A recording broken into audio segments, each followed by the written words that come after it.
Los aldehídos, a diferencia de las cetonas, se oxidan con facilidad en presencia de oxidantes débiles como el reactivo de Tollens y el reactivo de Feli. El reactivo de Tollens es un complejo de diamín-plata y en presencia de un aldehído, este último se oxida y el ion plata se reduce a plata metálica. Así, en el vídeo vemos cómo, al añadir al reactivo de Tollens en un tubo un poco de formaldehído y en otro acetona, se produce la aparición de un precipitado de plata metálica denominado espejo de plata en el tubo en el que hemos añadido formaldehído, lo que no sucede en el tubo en el que hemos puesto acetona.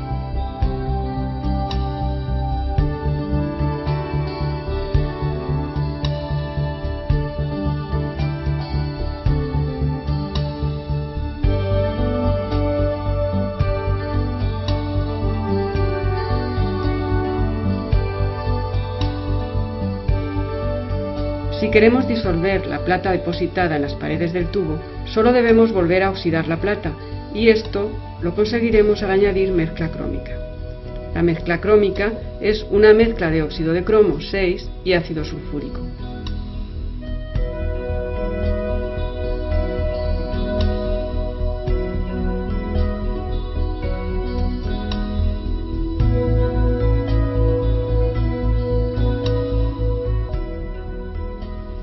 Cuando utilizamos el reactivo de Feli, que es una solución alcalina de iones cúprico complejado con tartrato, si le añadimos un aldehído, el aldehído se oxidará y el ion cúprico se reducirá formando óxido cuproso. En este caso se observará un precipitado de color rojizo debido a la formación del óxido cuproso. Esta reacción la podemos observar cuando en 4 tubos de ensayo ponemos reactivo de Feli y añadimos, por una parte, 3 hidratos de carbono, glucosa, lactosa y maltosa, y por otra, un aldehído, formaldehído.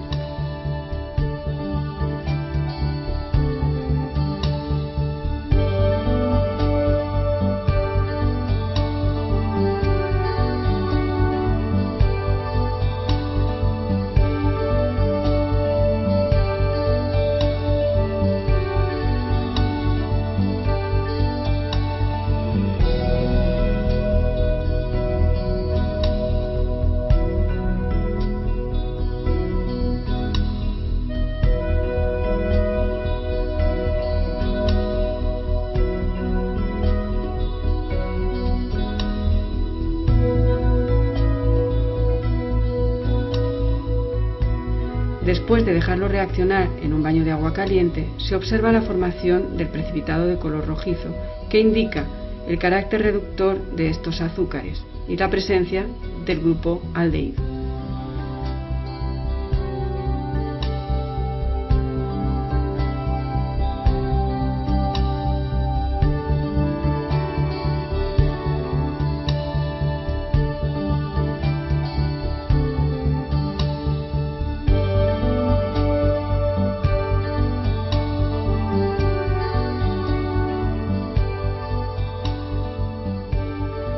Sin embargo, si repetimos la experiencia, pero utilizando sacarosa, vemos que no aparece precipitado.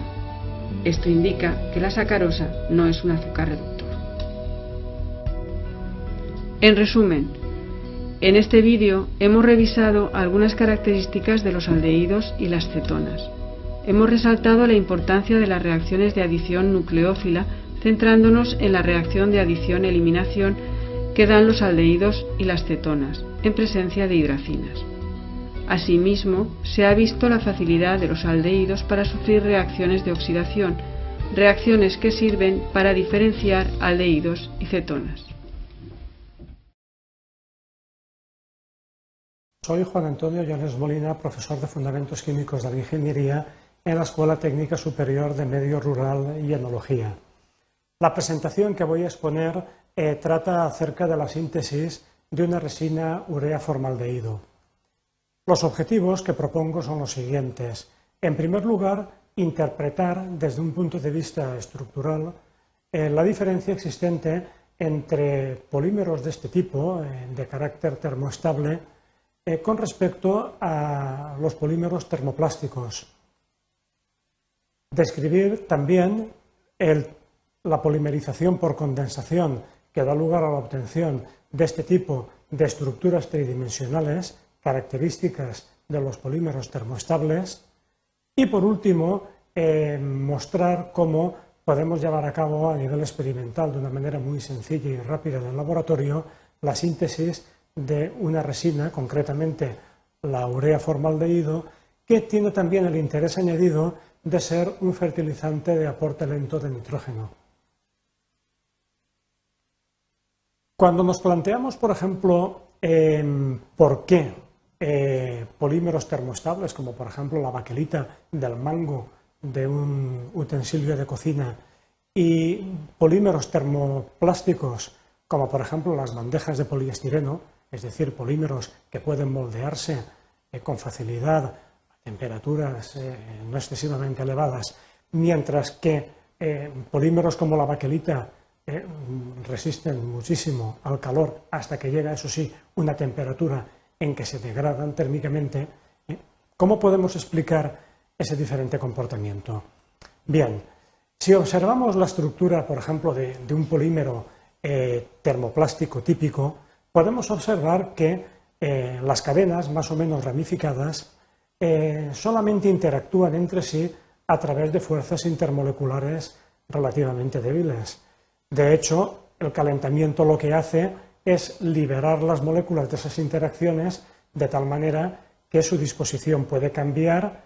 Eso hace que pueda cambiar de forma con el moldeo, y al enfriar la disposición de las cadenas hace que se mantenga la forma obtenida, de tal manera que hemos conseguido, pues eso, cambiar la forma del material. Tenemos de hecho un polímero termoplástico, bandejas de polietileno, cualquier producto obtenido por extrusión de polietileno, de PVC, en fin, poliestireno, como veíamos anteriormente en las típicas bandejas de los supermercados.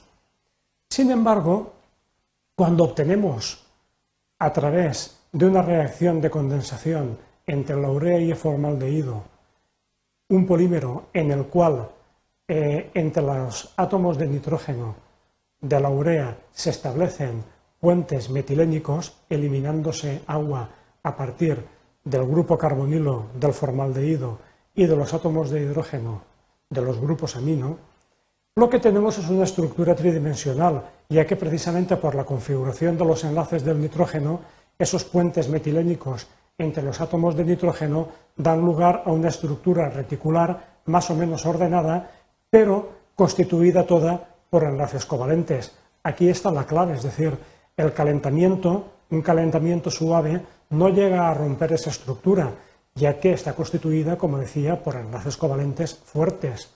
Eso sí, puede llegar una temperatura en la cual se rompan esos enlaces, pero entonces lo que hay es una degradación térmica irreversible, hay una reacción química.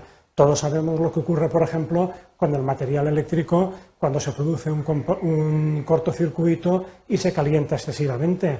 El material se destruye y se hace inservible. Además, el olor también es muy ilustrativo en ese sentido, es decir, ha habido una reacción química, una degradación térmica y el material es irrecuperable. Esa es la gran diferencia entre los polímeros termoestables y los termoplásticos, donde podríamos incluso, por calentamiento, volver a moldear,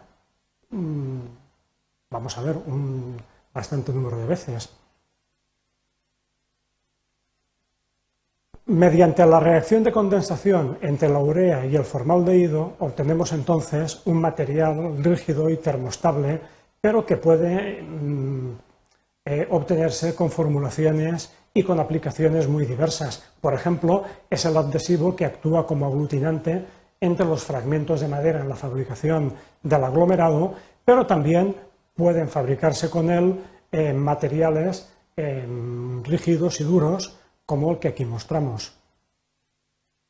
En el laboratorio, la urea formaldehído, la resina urea formaldehído, puede obtenerse con facilidad a partir de la urea. Concretamente aquí tendríamos 5 gramos de urea.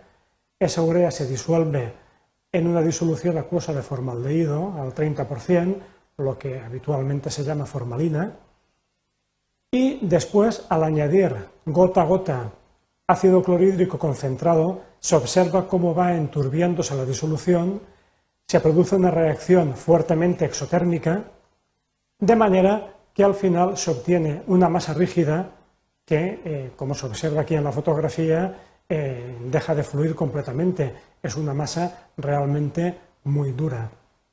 Esta masa precisamente tan dura es la que puede disgregarse y utilizarse como fertilizante de aporte controlado de nitrógeno, ya que su riqueza en nitrógeno es bastante elevada y en las condiciones del suelo da lugar a una lenta degradación que libera ese nitrógeno en forma mineral asimilable por las plantas, pero de un modo muy lento. En resumen, hemos visto cómo entre los polímeros termoplásticos y los termoestables existe una diferencia estructural fundamental que consiste en que en los polímeros termoplásticos las interacciones entre las cadenas existen exclusivamente como fuerzas intermoleculares relativamente débiles. El calentamiento, por tanto, permite liberar esas fuerzas y facilitar el que haya un cambio de forma y, por tanto, un moldeo, sin afectar para nada la constitución química del polímero.